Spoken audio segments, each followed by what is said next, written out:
Teman sekalian, tersebutlah sebuah kisah di mana ada seorang raja yang mengadakan sayembara. Sayembara melukis tentang keteduhan dan kedamaian. Apa yang akan saudara gambarkan apabila saudara diminta untuk menggambarkan keteduhan dan kedamaian? Dan melalui seleksi yang sangat ketat, akhirnya saudara muncul dua gambar lukisan yang akan dipilih sebagai pemenangnya. Dua gambar ini saudara sangat kontradiktif. Lukisan yang pertama saudara menggambarkan sebuah telaga yang begitu teduh dan tenang. Sebagaimana tadi kita nyanyikan betapa kita bersyukur saudara, dikatakan bahwa gunungnya megah, menghijau padang bukit di lembah, ya, digambarkan dengan begitu indah, dan juga bermandikan cahaya surya yang sangat cerah.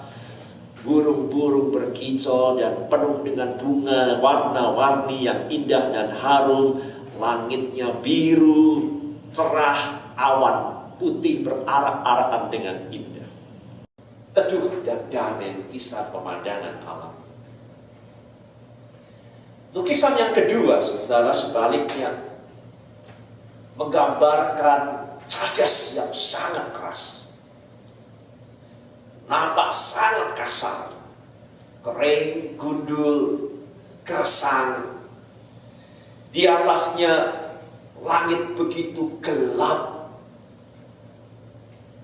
hitam kelam, menandakan bahwa hujan badai akan segera turun.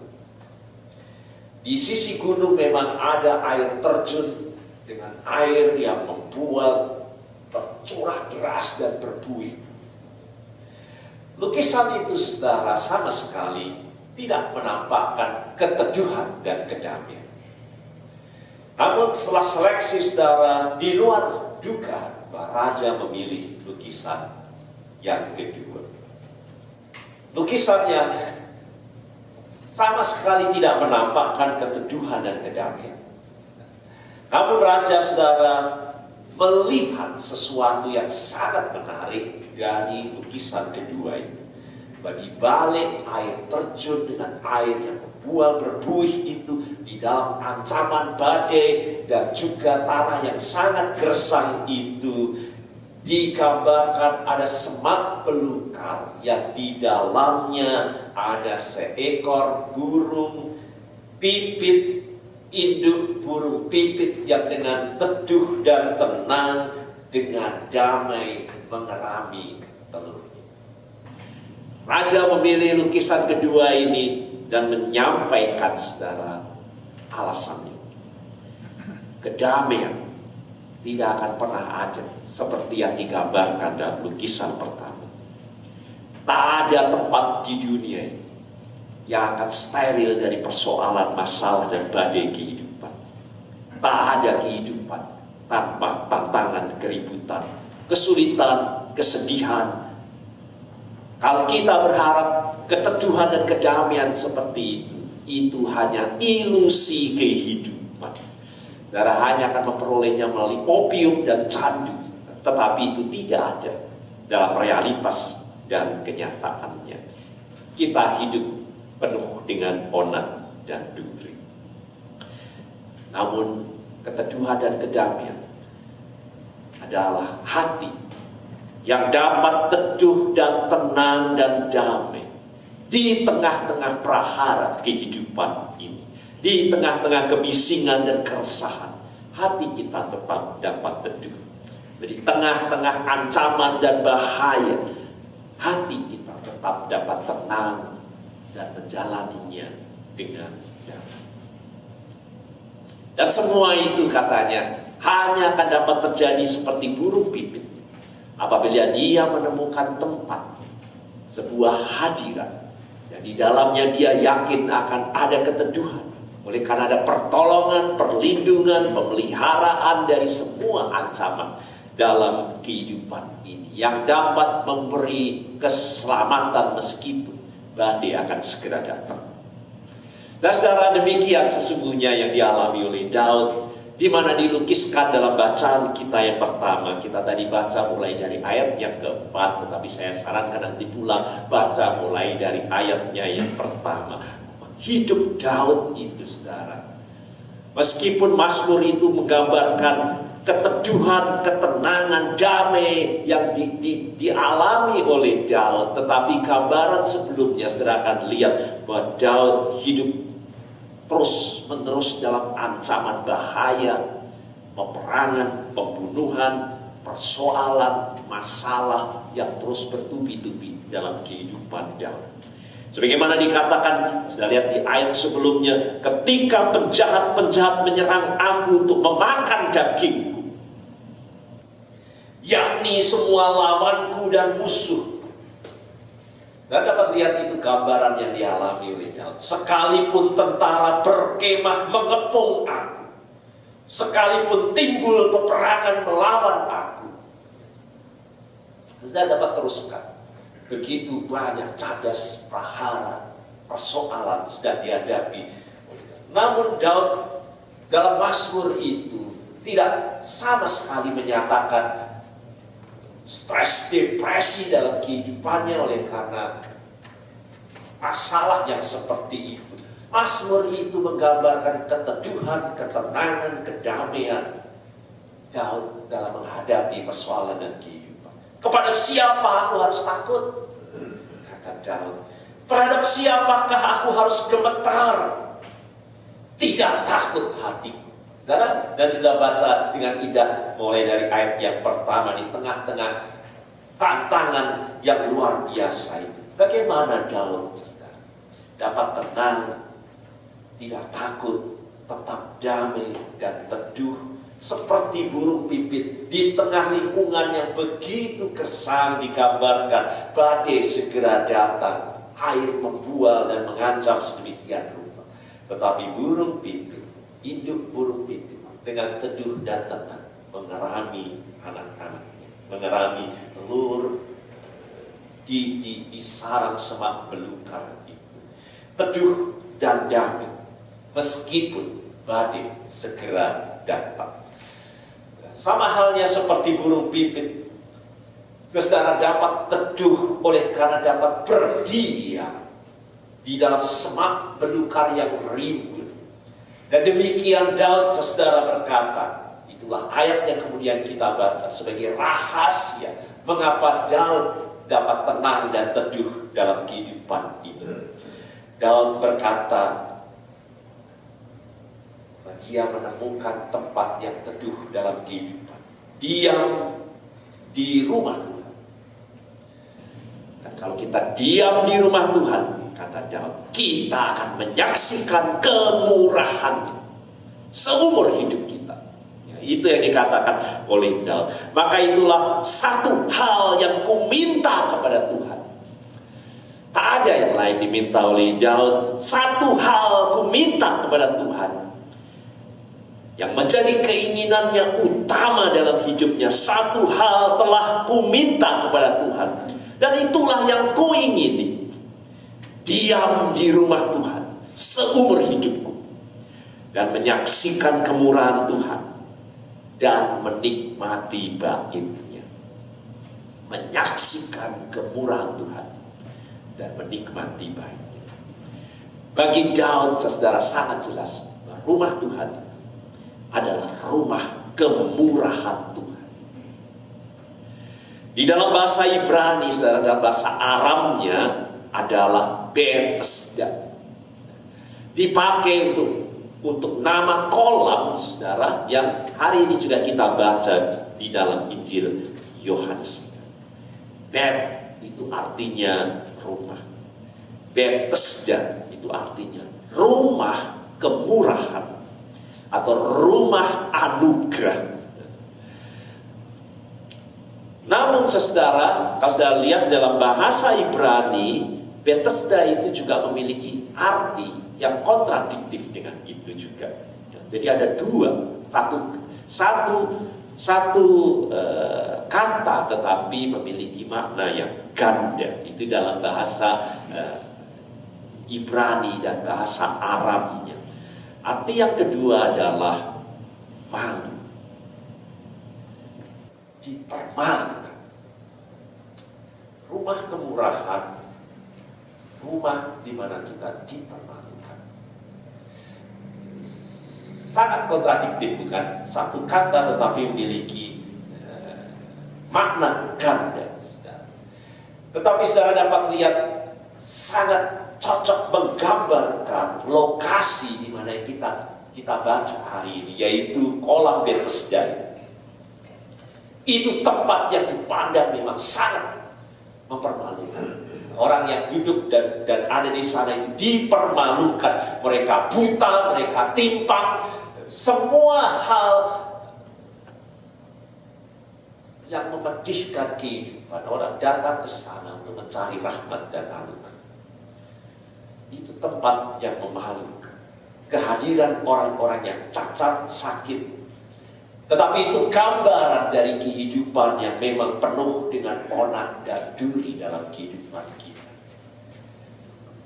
Namun saat mereka datang dan diam di situ, mereka akan menyaksikan dan melihat rumah kemurahan. Yaitu datangnya kuasa, kemurahan Tuhan, anugerah Tuhan, mujizat kesembuhan dari Allah. Itulah rumah Tuhan. Bethesda, rumah kemurahan bagi orang-orang yang menjalani banyak hal, dipermalukan dalam kehidupan.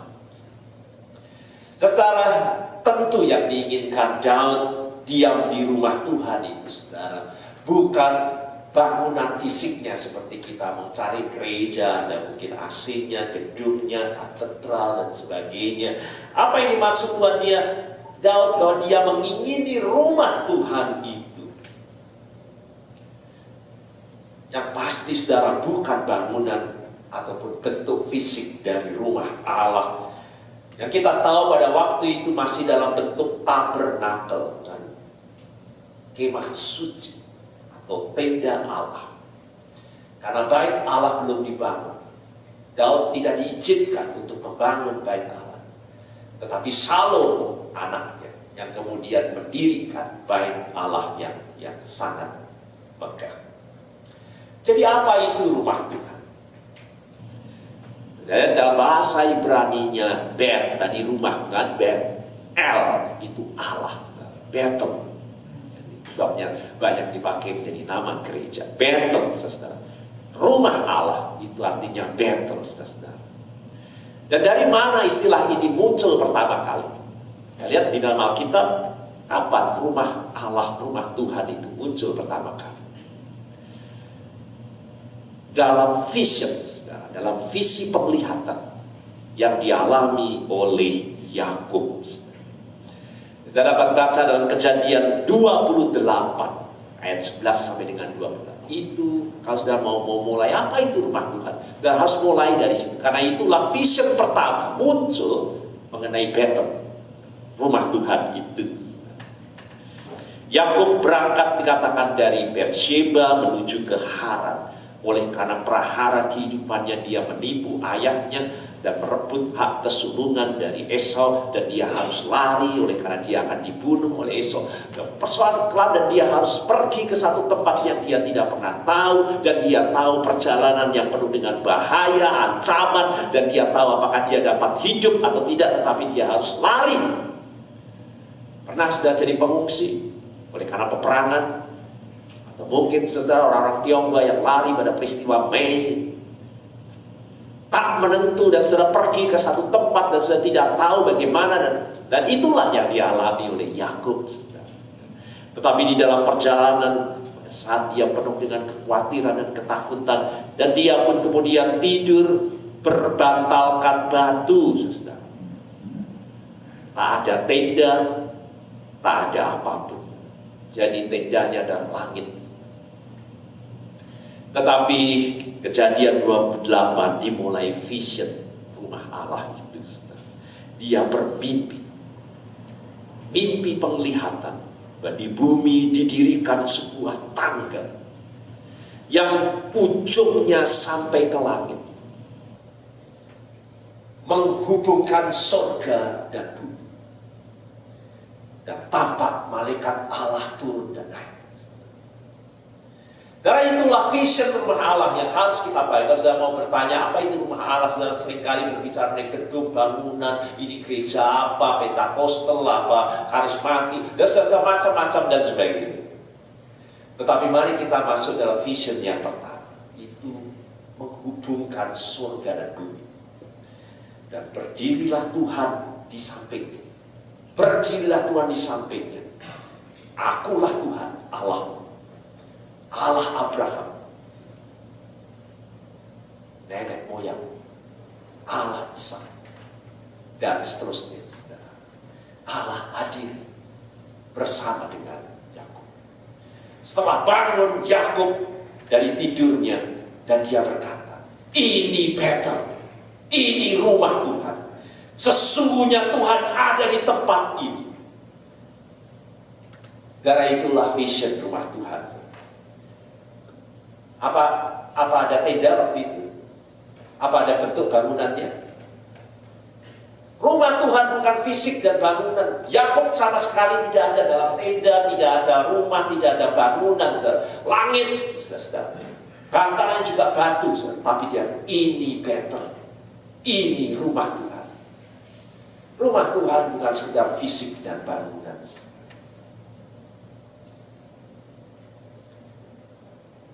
Tetapi hadirat Tuhan, hadirat Tuhan yang akan menghubungkan kita surga dan bumi dalam kehidupan kita.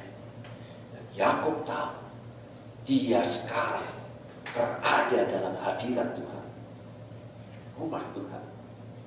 Sebagaimana dikatakan Yakub kemudian, dia yang hadir itu, hadirat itu akan menyertai dan akan melindungi aku di jalan yang kutempuh ini. Misteri kehidupan sebagai pengungsi yang tidak tahu bagaimana hidup ini. Tetapi yang dikatakan karena vision rumah Allah Betel itu, dia akan menyertai dan melindungi aku di jalan yang kutempuh ini. Memberi kepadaku roti untuk dimakan dan pakaian untuk dipakai. Tidak pernah lari. Tidak ada pekerjaan, tidak ada orang, tidak ada teman. Sudah dapat yakin akan ada roti, ada makanan. Di bangsa Israel keluar dari Mesir, berjalan kepada gurun. Apa mereka yakin dari mana makan roti itu? Tetapi inilah vision rumah Tuhan. Rumah kemurahan Tuhan yang menurunkan surga dan bumi. Sehingga dia katakan, yang kutempuh ini dan dia akan memberikan kepadaku roti untuk dimakan dan pakaian untuk dipakai. Sehingga aku akan selamat kembali ke rumah ayahku nanti. Tuhan menjadi Allahku. Itulah rumah Tuhan, saudara. Lalu Yakub mendirikan batu dan didirikan tugu peringatan, inilah Betel, rumah Tuhan. Dan Yakub berkata, dari segala sesuatu yang engkau berikan kepadaku, akan ku persembahkan 1/10 kepadamu. Dimulainya persembahan persepuluhan di rumah Tuhan. Itulah vision rumah Allah, hadirat Allah yang datang. Tempat kemuliaan Tuhan berdiam dan bersemayam, yang menyertai, yang melindungi, yang memberkati perjalanan hidup kita yang tak menentu, yang penuh dengan onak dan duri, sebagaimana yang dialami oleh Daud, sebagaimana yang dialami oleh Yakub. Tetapi dia yakin pertolongan kita datangnya dari Tuhan bagi kita semua yang diam di rumah Tuhan seumur hidupnya. Itu sebabnya pemazmur saudara berkata, Tuhan ada di dalam bait-Nya yang kudus. Bagian lain saya dapat baca pemazmur berkata, Tuhan, aku cinta rumah kediaman-Mu, tempat di mana Tuhan hadir. Dan pada tempat kemuliaan-Mu bersemayam, itu rumah Tuhan, saudara. Saudara baca di dalam firman Tuhan, tempat kudus, tempat Allah berdiam di tengah-tengah umatnya. Satu vision yang dimulai dari Yakub. Dan kemudian rumah Tuhan perlu didirikan. Oleh karena Tuhan katakan, kuduskanlah hari perhentian dan sabat. Sebagai tanda bahwa kita sungguh-sungguh berbakti pada Allah. Kita sungguh-sungguh diam di rumah Tuhan. Jadikan Tuhan Allah yang menyertai kehidupan kita, yang akan memberkati perjalanan kehidupan kita yang penuh dengan onak dan duri yang tak menentu ini. Dan Daud berkata, aku akan diam di rumah Tuhan seumur hidupku dan menyaksikan kemurahannya. Rumah Tuhan adalah rumah kemurahan, saudara. Itulah tema kita hari ini. Dan kita dipanggil, saudara, untuk kita sungguh-sungguh menjadi rumah Allah dalam kehidupan kita ini. Dan inilah yang diingini, menjadi kerinduan Daud seumur hidupnya, diam di rumah Tuhan. Karena itulah, saudara, yang menjadikan dia seperti burung pipit yang teduh dan tenang di tengah-tengah cadas keras kehidupan ini. Kerinduan itu, saudara, menyatakan bahwa sumber pertolongannya yang membuat dia teduh menghadapi kehidupan ini, ancaman, himpitan, peperangan musuh, dan kemenangan yang dia alami. Semuanya oleh karena rumah Tuhan, hadirnya Tuhan yang menghubungkan surga dan bumi dalam kehidupan ini. Tuhan adalah terangku dan keselamatanku.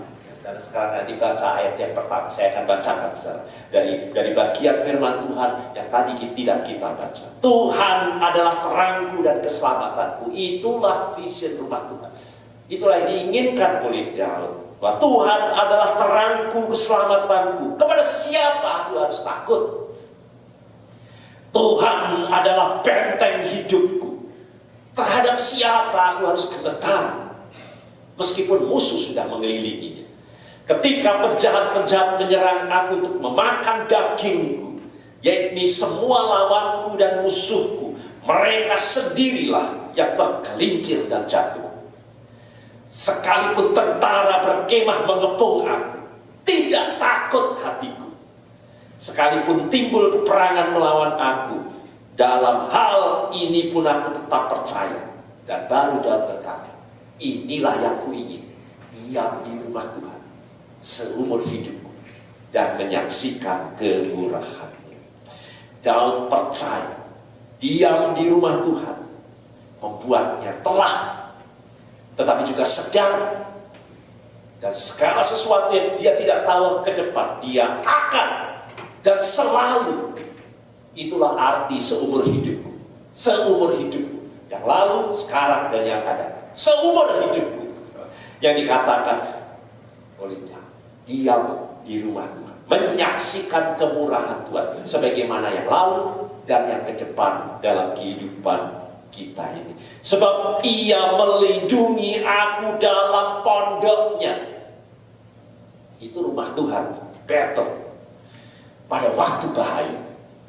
Ia menyembunyikan aku dalam persembunyian di kemahnya, Bethel, rumah Tuhan.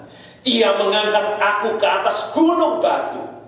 Maka sekarang tegaklah kepalaku mengatasi musuhku sekeliling aku dalam kemahnya. Sekali lagi, Bethel. Aku mau mempersembahkan korban dengan sorak-sorai. Aku mau menyanyi dan bermazmur bagi Tuhan. Di tengah-tengah banyak tantangan dan persoalan kehidupan, menyanyi dan bermazmur, tanda keteduhan dan kedamaian kehidupan ini. Darah, betapa nyamannya teduh dan damai Daud merasakan kedalaman hubungannya dengan Tuhan, meskipun hidupnya syarat dengan ancaman.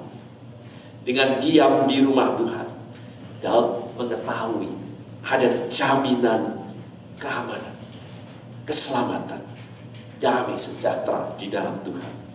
Daud pun berkata, dahulu aku muda. Dahulu, saudara. Sekali lagi, seumur hidup itu berarti dahulu. Dahulu aku muda, sekarang telah menjadi tua.